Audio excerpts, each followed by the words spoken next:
अच्छी और सच्ची खबरों की शुरुआत सबसे पहले बात पोल्यूशन से ही करेंगे, क्योंकि दिल्ली एनसीआर के शहरों में वायु प्रदूषण की समस्या हर गुजरते दिन के साथ और ज्यादा गंभीर होती जा रही है। एयर क्वालिटी इंडेक्स यानी कि AQI का लेवल कई इलाकों में गंभीर श्रेणी में पहुंच गया है, जिसके चलते बुजुर्गों, बच्चों और बीमार व्यक्तियों को परेशानी होने लगी है।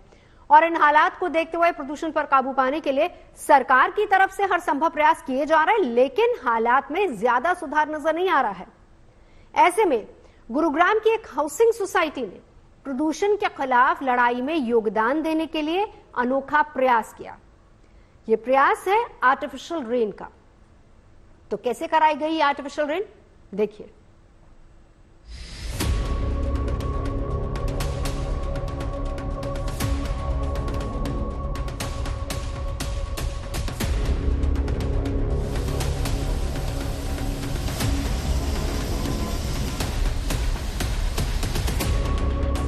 दिल्ली एनसीआर के शहरों में वायु प्रदूषण फिर गंभीर श्रेणी में पहुंचा, तो सरकारी एजेंसियां एक्शन में आ गई।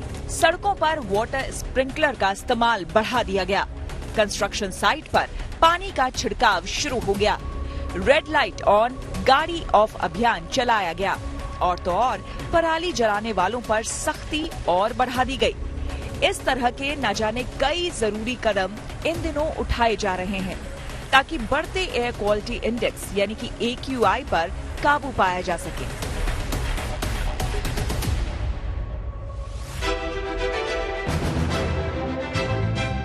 लेकिन सरकार के इन प्रयासों के बीच ही गुरुग्राम की ये हाउसिंग सोसाइटी भी प्रदूषण के विरुद्ध इस लड़ाई में अपना अनोखा योगदान दे रही है। ये योगदान है आर्टिफिशियल रेन का। गुरुग्राम में करवाई जा रही ये आर्टिफिशियल बारिश कुछ अलग और अनोखी है।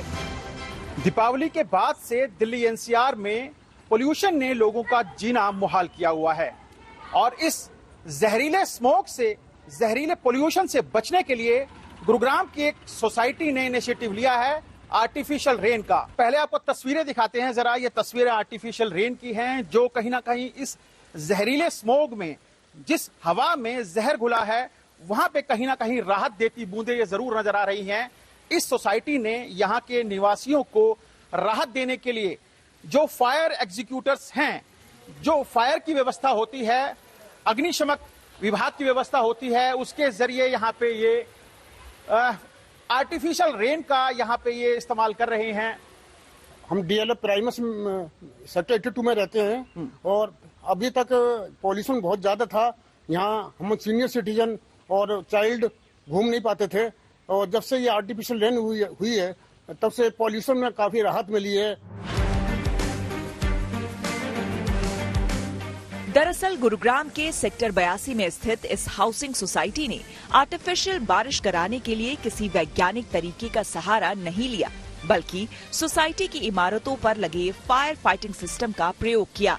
सोसाइटी के RWA अध्यक्ष अचल यादव ने बताया कि इस अनोखे प्रयास के जरिए न सिर्फ सोसाइटी में लगे फायर फाइटिंग सिस्टम की जांच की गई, बल्कि प्रदूषण पर भी काबू पाने का प्रयास किया गया।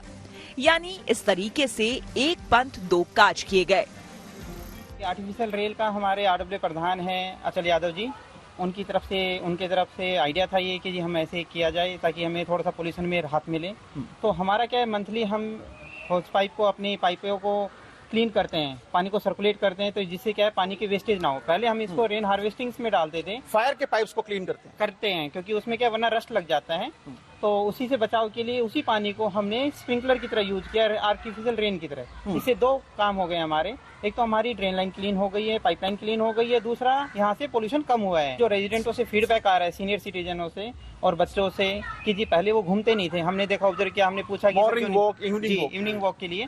और अब जैसे ही हमने कल से स्टार्ट किया है ये, तो उसके बाद में आज सुबह ही लोगों की काफी अच्छी तादाद थी और सीनियर सिटीजन यहाँ पे आके योगा कर रहे हैं। अब शाम को भी घूमने के लिए भी आए हैं, कल शाम को भी और आज सुबह भी घूमे। सोसाइटी के RWA अध्यक्ष अचल यादव ने ये भी बताया कि आर्टिफिशियल बारिश के अलावा कार पूलिंग जैसे जरूरी कदम भी उनकी हाउसिंग सोसाइटी की तरफ से उठाए गए। बड़ी बात यह है कि प्रदूषण के खिलाफ इस लड़ाई में आसपास की हाउसिंग सोसाइटी के लोग भी बढ़ चढ़कर सहयोग कर रहे हैं। देखिए, अगर AQI गुड़गांव के अंदर बढ़ता है, हमारे शहर में बढ़ता है, तो चाहे हमें डेली करना पड़े, हम रोज भी करने को तैयार हैं। जो भी पहल, ना केवल मैं बता रहा हूं इस बारे में, हमने और भी कई पहल की हैं पोल्यूशन को कम करने में। जैसे कि हमने एक कारपूल अपनी ड्राइव स्टार्ट की है, यहाँ से सभी रेजिडेंट जो हमारे शंकर चौक, हमारे साइबर सिटी, दिल्ली तक जो जाते हैं, तो कारपूल बड़े हमारी सक्सेसफुल चल रही है। नॉट इवन हमारी सोसाइटी से, आसपास और भी सोसाइटी ही हमारे सोसाइटी के कारपूल में जुड़ी हुई है। सोसाइटी के RWA अध्यक्ष अचल यादव भी मानते हैं कि प्रदूषण के खिलाफ इस लड़ाई में अकेले सरकार कुछ नहीं कर सकती, इसलिए ज्यादा से ज्यादा लोगों को इसमें सहयोग देना चाहिए ताकि हर साल सर्दियों के मौसम में होने वाली प्रदूषण की समस्या पर हमेशा के लिए काबू पाया जा सके। हमारे माननीय मंत्री जी राव नरवीर जी के विचारों से हम बड़े प्रभावित हैं और ये काम अकेले सरकार नहीं कर सकती। इस काम से ये सभी का सहयोग, सभी गुड़गांव वासियों को इसमें बढ़ चढ़कर सहयोग करना पड़ेगा। पोल्यूशन एक बड़ी विकराल समस्या है, तो हमने इसको अपने लेवल पे आज हम क्या कर सकते हैं, तो हमने अपने हाई राइज टावर, जैसे आप देख रहे हैं पीछे 32 मंजिले हमारे हाई राइज टावर हैं, इनमें से हम कृत्रिम बारिश करा रहे हैं अपने फायर लाइन से। तो कम से कम जो ये पार्टिकल्स, जो डस्ट हवा में फ्लोट कर रही है, उड़ रही है, बच्चों को नुकसान पहुंचा रही है, सीनियर सिटीजन्स को नुकसान पहुंचा रही है, तो कुछ हद तक इस पे काबू पाया जाए, ये हम सबका विचार है। दिल्ली NCR के शहरों के लिए सर्दियों के इस मौसम में प्रदूषण की ये समस्या नई नहीं है। हर साल प्रदूषण से निपटने के लिए सरकार अपना एक्शन प्लान लागू करती है। साथ ही लोगों से भी वायु प्रदूषण को कम करने के लिए सहयोग की अपील करती है। ऐसे में गुरुग्राम की हाउसिंग सोसाइटी का ये प्रयास न सिर्फ सराहनीय है बल्कि दूसरों को भी प्रेरित करने वाला है। गुरुग्राम से नीरज वशिष्ठ के साथ bureau report, good news today. Delhi NCR के पोल्यूशन वाले माहौल से दूर अब आपको लिए चलते हैं देवभूमि उत्तराखंड में, जहां पर पिथौरागढ़ और आसपास के रहने वाले लोगों को 3 दशक बाद एक गुड न्यूज मिली है। उनका पुराना सपना पूरा हुआ है। ये सपना है हवाई सेवा का। दिल्ली से पिथौरागढ़ के लिए हवाई सेवा का आगाज हुआ। यहां के नैनी सैनी एयरपोर्ट से दिल्ली के लिए अब सीधी विमान सेवा शुरू हो गई है, जिसके बाद न सिर्फ ओम पर्वत और आदि कैलाश यात्रा पर जाने वाले यात्रियों को फायदा होगा, बल्कि पर्यटन को भी बढ़ावा मिलेगा।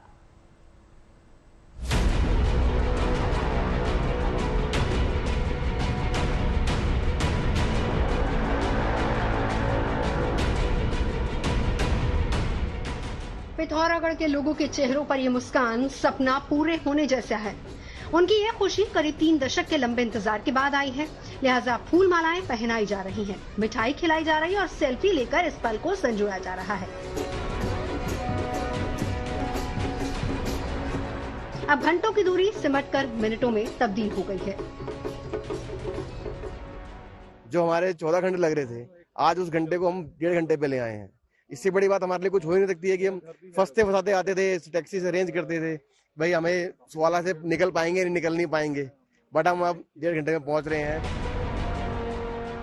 हाल ही में दिल्ली से पिथौरागढ़ हवाई सेवा का आगाज हुआ। यहाँ के नैनी सैनी एयरपोर्ट से दिल्ली के लिए सीधी विमान सेवा शुरू हुई। पहले दिन अलायंस एयर का 42 सीटर विमान 21 यात्रियों को लेकर पिथौरागढ़ पहुंचा, जिनका स्वागत केंद्रीय सड़क परिवहन राज्य मंत्री अजय टमटौर, पूर्व मुख्यमंत्री भगत सिंह कोश्यारी ने पारंपरिक ढोल, दमाऊ और चलिया दलों के साथ किया।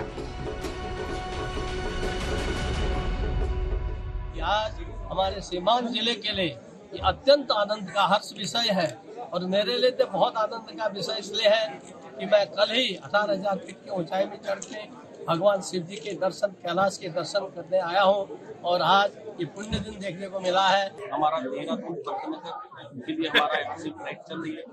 आज ATR-14 जो दिल्ली से दिल्ली चलेगी, ये अपने आप में बड़ा शुरुआत है, क्योंकि जिस प्रकार से हमारे पास आज देश दुनिया के टूरिस्ट पर्यटक आदि कैलाश के दर्शन करने, नागेश्वर के दर्शन करने और विभिन्न स्थानों के दर्शन करने के लिए आते हैं और साथ ही स्थानीय लोगों को भी इसका बहुत बड़ा लाभ मिलेगा। साल 1991 में नैनी सैनी में हवाई पट्टी का शुभारंभ तत्कालीन केंद्रीय नागरिक उड्डयन मंत्री गुलाम नबी आजाद और उत्तर प्रदेश के मुख्यमंत्री मुलायम सिंह यादव ने किया था। जिले के लोगों को उम्मीद थी कि जल्दी ही हवाई सेवाएं शुरू हो जाएंगी, लेकिन इस उम्मीद को पूरा होने में 3 दशक का वक्त लग गया और आज जब ये सपना साकार हुआ है तो लोगों की खुशी का ठिकाना ही नहीं रहा।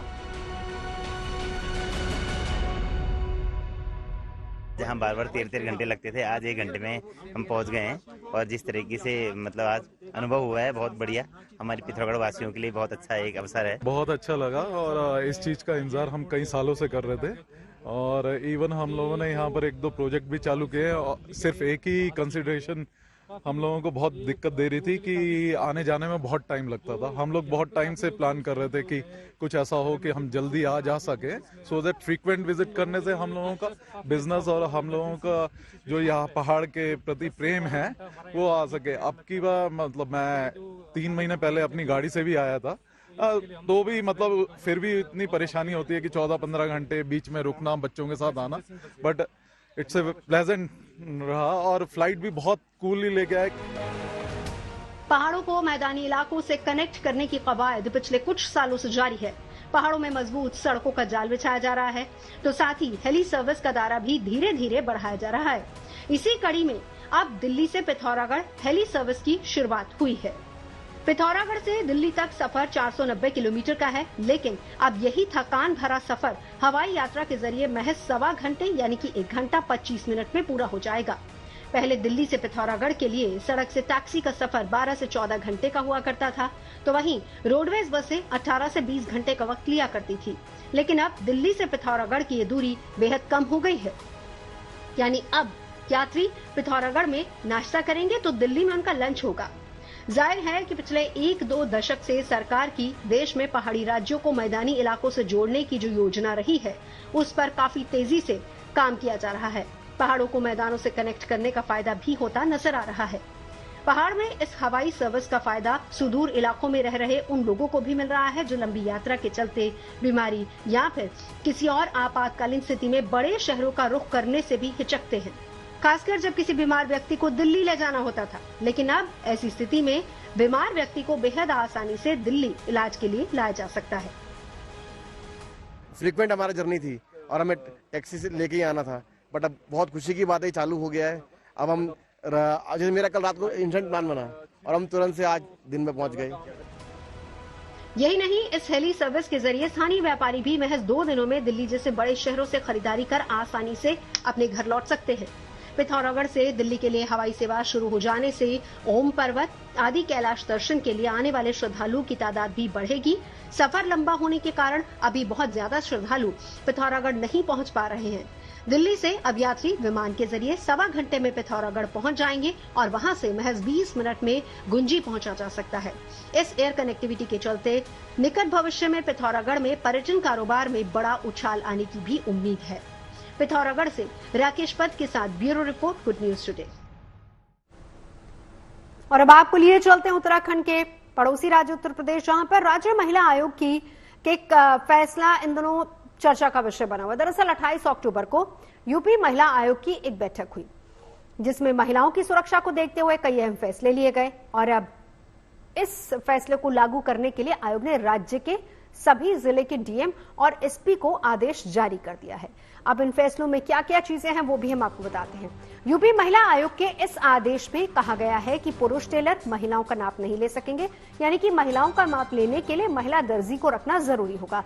साथ ही महिलाओं के लिए विशेष कपड़े बेचने वाले स्टोर्स पर भी ग्राहकों की सहायता के लिए महिला कर्मचारी की नियुक्ति जरूरी है। इस आदेश में यह भी निर्देश दिया गया है कि जिम और योगा सेंटर्स में भी महिला ट्रेनर्स को रखना होगा, जिनका वेरिफिकेशन जरूरी है। वहीं जिम और योगा सेंटर्स जैसी जगहों पर सीसीटीवी और डीवीआर एक्टिव हालत में होना चाहिए। इतना ही नहीं, नाट्य कला केंद्रों में महिला डांस टीचर्स, ब्यूटी पार्लर में भी महिला स्टाफ की नियुक्ति करने के लिए कहा गया है। इसके अलावा आयोग ने स्कूल बस में भी महिला सुरक्षा कर्मी या फिर महिला टीचर का होना जरूरी बताया और साथ ही साथ कोचिंग सेंटर में सीसीटीवी से निगरानी और महिलाओं के लिए शौचालय की व्यवस्था करने के लिए कहा गया है। यूपी महिला आयोग की अध्यक्षा बबीता चौहान का कहना है कि उन्हें महिला अपराधों से जुड़ी कई शिकायतें मिल रही थी, खासकर जिम, योगा सेंटर्स, बुटीक और पार्लर जैसे कई जगहों पर। लिहाजा ये तमाम नियम महिला सुरक्षा को ध्यान में रखते हुए तय किए गए हैं। राज्य महिला आयोग का यह भी कहना है कि प्रदेश के छोटे शहरों में भी इन नियमों का पालन सुनिश्चित किया जाएगा, जिसका सीधा मकसद समाज में महिलाओं को सुरक्षित माहौल देना और महिला अपराधों पर लगाम लगाना है। बबीता सिंह चौहान, राज्य महिला आयोग की अध्यक्ष से हम बात करते हैं। मैम, इस वक्त ये फैसला जो आपने लिया है, इसकी वजह क्या है, इसके पीछे मंशा क्या है? देखिए, इसकी पीछे वजह और मंशा दोनों साफ हैं कि क्योंकि मैं महिला आयोग की चेयरमैन हूं और महिला हूं, तो इसलिए मैं चाहती हूं कि महिलाओं को सुरक्षित भी रखा जाए और महिलाओं को रोजगार भी दिया जाए। आप भी यहीं रहते हैं समाज में ही, तो आपने देखा होगा कि जिम से जुड़े हुए कितने केसेस आपके पास आते हैं, और स्पेशली जब अब हम जन सुनवाई करते हैं तो हमारे पास भी इनसे कनेक्ट जैसे पार्लर हैं या बुटीक हैं या जिम हैं, इतने सारे केसेस आ रहे हैं कि मैं खुद शॉक्ड हूं। क्या ऐसा होता है? शायद वो शिकायतों के तौर पर मेरे पास अब आने शुरू हुए हैं जब से मैं अध्यक्ष बनी हूँ। तो मेरा सिर्फ ये कहना है कि अगर जिम है और वहाँ ट्रेनर लड़के हैं तो आप लड़कियां भी रखिए। अगर लड़कियां, क्योंकि देश की आधी आबादी है, अगर रोजगार की दृष्टि से भी देखा जाए तो अभी कौन सा क्षेत्र आज ऐसा है जिसमें लड़कियां काम नहीं कर रही हैं? तो जिम ही ऐसा क्यों है कि जब वहां लड़कियां नहीं रह सकती? लड़कियों को रखिए, वो सुरक्षा की दृष्टि से भी, क्योंकि आधुनिक भारत है, आधुनिकता की तरफ हम जा रहे हैं और ये एक बहुत जरूरी भी हो गया, क्योंकि अब हमारे पास फिजिकल वर्क नहीं है। तो निश्चित रूप से कि महिलाएं, बहू बेटियां घर की जिम जाना चाहती हैं और जिम जाना चाहती हैं, लेकिन वो जिम ट्रेनर के तौर पे लड़कों से जिम की प्रशिक्षण इसलिए लेती हैं क्योंकि वहां उनके पास वो लड़कियां नहीं होती। जब लड़कियां अगर ट्रेनर नहीं है तो उनकी एक मजबूरी है, उसके बावजूद भी वो वहां सब ये चीजें सहती हैं कि कोई वीडियोग्राफी हो गया या कोई बैड टच हो गया या इस तरह से, क्योंकि एक्सरसाइज जब आदमी करता है तो वो एक फ्री मूड में करता है और करना चाहता है। तो मेरा सिर्फ एक अनुरोध है कि एक तो जितने भी ट्रेनर हैं वो उनका पुलिस वेरिफिकेशन होना चाहिए। यूपी भी बहुत बड़ा है और यहाँ आप देख रहे हैं कि जिम है या बुटीक हैं या जो ये सारी चीजें जैसे पार्लर हैं, इन सब चीजों के लिए अगर आदेश किया तो ये इतनी तादाद में यहाँ हैं कि जिसको गिनती करना मुश्किल काम है। पर हमने अपने प्रशासन की मदद से हमने इसमें अपनी पूरा उनको आदेश दिए हैं और वो अपनी पूरी टीम लगाए हुए हैं सारी चीजों पे, क्योंकि ये तो हो ही गया। पर मैं जानती हूँ क्योंकि जब आपको किसी को अपॉइंट करेंगे तो निश्चित रूप से थोड़ा टाइम लगेगा, तो ये टाइम हम उन्हें सरलता से दे रहे हैं कि आप इतने टाइम में आप कर लीजिएगा। आप अगर देखेंगे और आपको पता भी होगा ये बात कि 90% टेलर जेंट्स होते हैं बुटीक पे, जो जेंट्स हैं, लेकिन मेजरमेंट भी फिर जेंट्स करते हैं। वहां से भी वही शिकायतें सारी आती हैं, क्योंकि आपको पता है कि जब ड्रेस सिलवाते हैं तो सब तरह से मेजरमेंट लिया जाता है। तो मेरा सिर्फ ये अनुरोध है कि आप टेलर रखिएगा, लेकिन मेजरमेंट के लिए लड़की रखिएगा। वहाँ जो मेजरमेंट अगर किसी महिला का करेगी तो वो लड़की करेगी। इसलिए मैं ये नहीं कहती कि आप किसी को नौकरी से निकालो, आप अपना पार्लर या बुटीक या जिम बंद करो, नहीं। आप वहाँ लड़कियों की सुविधाओं के लिए, महिलाओं की सुविधाओं के लिए आप लड़कियों को, महिलाओं को अपॉइंट कीजिए। एक चीज स्पष्ट करना आप चाहेंगी कि जो लोग ये काम कर रहे हैं, पुरुष हैं, उनको नहीं हटाया जाएगा, बस महिलाओं को और वहां पर रखा जाएगा, जिससे कि जिसकी जैसी पसंद हो, अगर महिलाओं से कराना चाहती हैं, कोई प्रायोरिटी हो तो महिलाओं से। एग्जैक्टली मेरा मानना ये है, क्योंकि अगर कोई चाहता है कि मुझे सिर्फ पुरुष से ही ट्रेनर है तो मुझे पुरुष चाहिए, मेकअप आर्टिस्ट है तो वो मुझे पुरुष चाहिए, या मुझे और किसी उसके, तो वो उसकी अपनी इच्छा पर निर्भर करेगा। ठीक है, हो सकता है कि उसको उसके काम पसंद आ रहे हो, कि भाई वो अच्छी ट्रेनिंग दे सकता है या वो अच्छी सिलाई कर सकता है, या वो उसकी स्वेच्छा पर निर्भर होगा, लेकिन उसको ये लिख के देना होगा अपने जिम में या किसी में भी कि मैं अपनी स्वेच्छा से करानी, जिसके लिए हमारा प्रशासन या कोई जवाबदेही नहीं हो अगर कल को कोई घटना घटती है तो। चलिए अब आपको लिए चलते हैं एक दिलचस्प खबर दिखाने के लिए। देश की राजनीति में सियासी दलों के बीच आपने कई तरह के वाद विवाद देखे होंगे, बहुत सारे आरोप प्रत्यारोप भी आपने सुने होंगे, देखे होंगे, लेकिन हिमाचल प्रदेश की राजनीति में इन दिनों समोसा चर्चा का विषय बना हुआ है। जी हां, आपने बिल्कुल सही सुना है, चर्चा का विषय है समोसा। दरअसल हुआ कुछ यूं कि हिमाचल के मुख्यमंत्री सुखविंदर सिंह सुक्खू 21 अक्टूबर को सीआईडी मुख्यालय पहुंचे, जहां उनके लिए एक 5 सितारा होटल से 3 बॉक्स में समोसे और केक मंगवाए गए। लेकिन ये समोसे और केक मुख्यमंत्री के पास पहुंचने के बजाय उनके सुरक्षा कर्मियों में बांट दिए गए। बाद में जब अधिकारियों को इसका पता चला तो जांच शुरू हो गई। किसकी गलती थी ये ढूंढा जाने लगा। सीआईडी की टीम ने जांच शुरू की। जांच में ये पता चला कि अधिकारी और कर्मचारी की गलती के कारण सीएम के लिए लाए गए समोसे उनके स्टाफ को परोस दिए गए। इस रिपोर्ट में दिलचस्प बात यह भी है कि एक वरिष्ठ अधिकारी ने इस घटना को सरकार विरोधी बताया और कहा कि इसमें शामिल लोग अपने एजेंडे के मुताबिक काम कर रहे हैं। जब इस समोसा कांड को लेकर विपक्ष ने सरकार को घेरना शुरू कर दिया, आरोप लगने शुरू हो गए कि सीआईडी मुख्यमंत्री के समोसे चोरी होने की जांच में जुटी है, तब ज्यादा किरकिरी होने लगी और मुख्यमंत्री सुखविंदर सिंह सुक्खू खुद सामने आ गए और उन्होंने कहा कि समोसे गायब होने की कोई ऐसी बात ही नहीं है, बल्कि टीम में अनुशासनहीनता की बात हो रही है। जहां तक समोसे का सवाल है तो वो समोसे खाते ही नहीं है। ये भी कहा जा रहा है लगातार कि सीआईडी ने पड़ताल की उस पूरे मसले की और कहा गया कि ये एंटी गवर्नमेंट है कि जो सीएम साहब के लिए समोसे आने थे वो सिक्योरिटी ने खा लिए। तो थोड़ा सा हास्यास्पद भी हो जाता है कि इतने जो मसले हैं। मैं तो समोसे खाता हूं। समोसे की क्या बात, आप खाते ही नहीं है समोसे? हाँ, मैं समोसा खाता नहीं क्योंकि मेरी थोड़ी हेल्थ इश्यूज है, इसलिए मैं तो खाता नहीं। हम सारे ऑफिसर बैठ के कमरे में चाय पी रहे थे और बातें कर रहे थे, तो ये चर्चा हुई कि भाई वो मंगाया गया था वो कहाँ रह गया, आइटम्स जो थी, इसकी बात इतनी बात बढ़ गई है समोसा और वो, तो उस पे इतनी है जरा पता करो कहाँ है। इतनी सी बात पे बात को एस्केलेट कर दिया गया जो उचित नहीं है। ये इंटरनल मैटर है सीआईडी का, 100% इंटरनल है और उसमें मैं ये भी कहना चाहूँगा सीएम खुद तली भुनी चीज़ें नहीं खाते हैं, समोसा तो बिल्कुल ही नहीं खाते। तो हमने बस चर्चा करी थी और उसमें फिर ये पता लगाने की बात कही कि भाई पता करो क्या हुआ, इतनी सी बात है।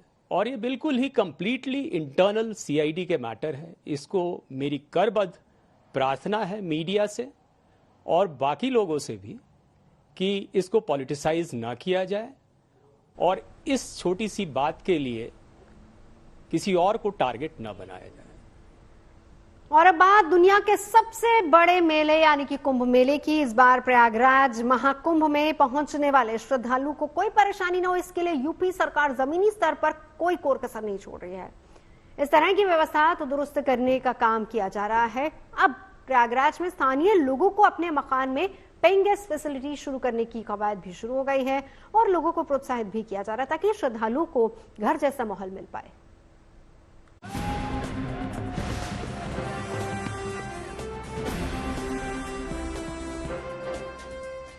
प्रयागराज की धरती पर होने वाले दुनिया के सबसे बड़े सांस्कृतिक समागम को यादगार बनाने के लिए कोई कसर नहीं छोड़ी जा रही।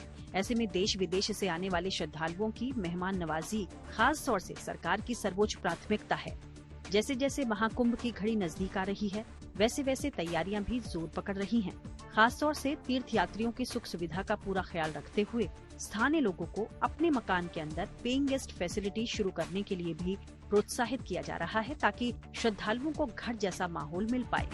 इस पेइंग गेस्ट की योजना को आप होम स्टे के कॉन्सेप्ट से जोड़कर भी समझ सकते हैं, जिसके तहत तीर्थ यात्रियों को सस्ते और आरामदायक कमरे दिए जाएंगे। इस प्लान पर काम भी शुरू किया जा चुका है।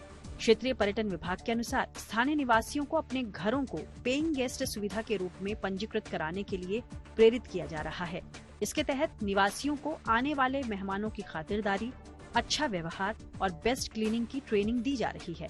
स्थानीय लोगों के लिए इस योजना का हिस्सा बनने को लेकर एक टोल फ्री नंबर और व्हाट्सएप संपर्क की भी व्यवस्था की गई है। शुरू में 2000 घरों को शामिल करने का लक्ष्य रखा गया है, जहां निवासियों को 3 साल की वैधता के साथ पंजीकरण मिलेगा और वो अपनी सुविधा के अनुसार किराए का निर्धारण भी कर पाएंगे। और इसमें पर्यटन विभाग का कोई हस्तक्षेप नहीं होगा। इस योजना की सबसे खास बात यह है कि इसमें किसी प्रकार की कोई सालाना फीस या टैक्स भरने की भी बाध्यता नहीं है। होटल के नॉर्म्स और एनओसी के झंझट में भी पड़ना नहीं होगा। इसमें सिर्फ लैंड डॉक्यूमेंट और एफिडेविट लगाकर लाइसेंस लिया जा सकेगा।